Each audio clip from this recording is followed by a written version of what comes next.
कल aunty aunty की सास और आंटी के कुछ बच्चे जो थे ना, वो ट्रूथ और डेयर खेल रहे थे। कि उनकी दादी ने कहा कि बैठे हैं तो कोई गेम ही खेल लेते हैं। तो उनके बच्चों ने कहा कि दादी ऐसा करते हैं, ट्रूथ और डेयर खेलते हैं। तो ठीक है बच्चा, खेलते हैं। इसमें वैसे करना क्या होता है, इसमें ना अगर बोतल घुमाते हैं, जिसकी तरफ बोतल का मुंह आता है वो सच बोलता है या तो झूठ बोलता है।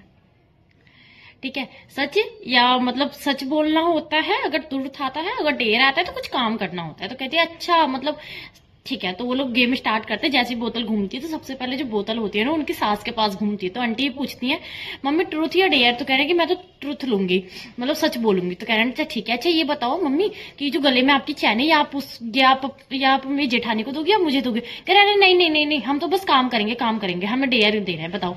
तो कह रहे हैं कि अच्छा ये बताओ कि ये चैन ऐसा करो मुझे दे दो। फिर कहती है हटो हमने खेल रहा है, कोई और गेम खेलो। कह रहे हैं मम्मी खेलना ही पड़ेगा अब तो। हर एक इंसान के पास ना एक ऐसा दोस्त जरूर होता है जो कि बिल्कुल एज अ चैट जीपीटी की तरह आपके साथ रहता है हर समय।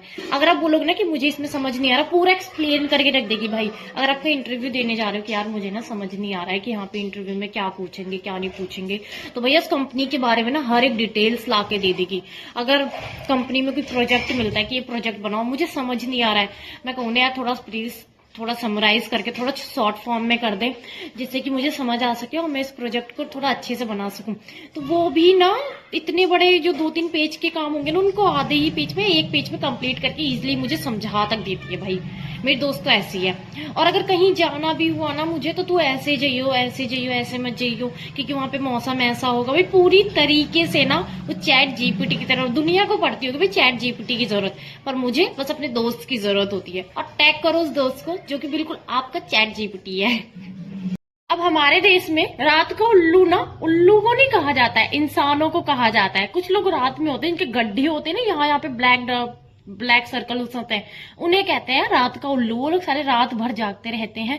नॉर्मली इंसान जो होता है वो 10 से 11 बजे तक सो जाता है, बट वो लोग सोते हैं सुबह के 4 से 5 बजे। 4 से 5 बज गए तो हाँ भाई चलो अब सोने चलते हैं, 5 बज गए हैं तो है।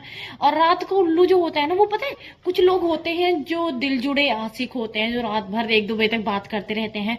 कुछ अपने करियर की टेंशन में जगे रहते हैं। कुछ हराम होते हैं जो अपने फोन की रील्स को स्क्रॉल करने में लगे रहते हैं, कि बस रील स्क्रॉल होती रहे है।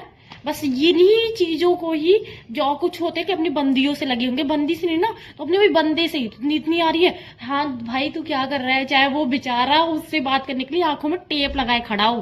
भाई रात के उल्लू सो जाए करो भाई, उल्लू का उसका पद मत छीनो तुम लोग।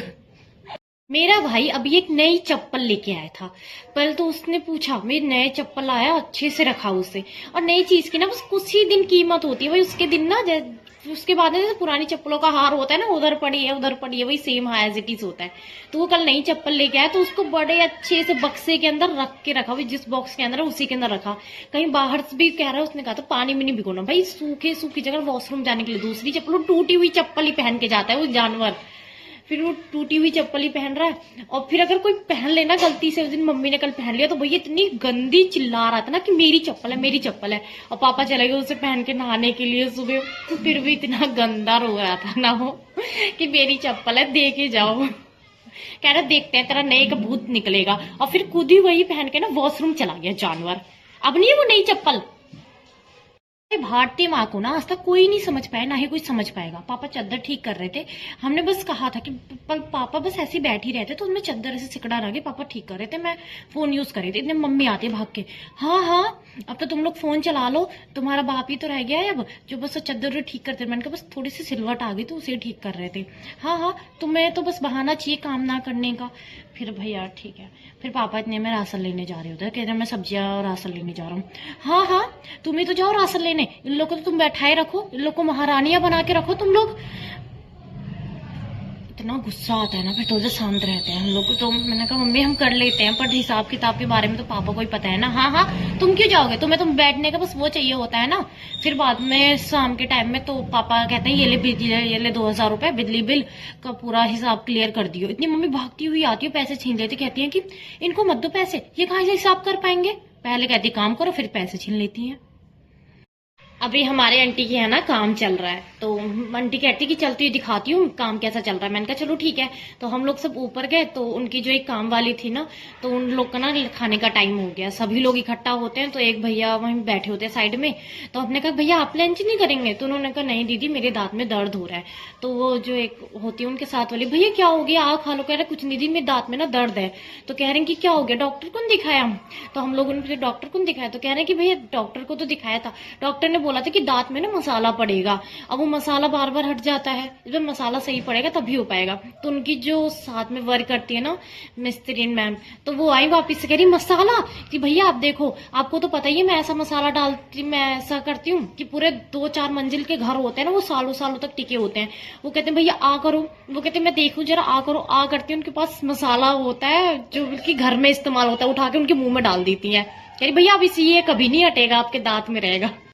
ये जो तुम मेरी वीडियोस देख के लाइक शेयर कमेंट नहीं करती हो, प्लस ये चैनल को सब्सक्राइब नहीं करती हो ना, इसको ही दोगलापन कहा जाता है।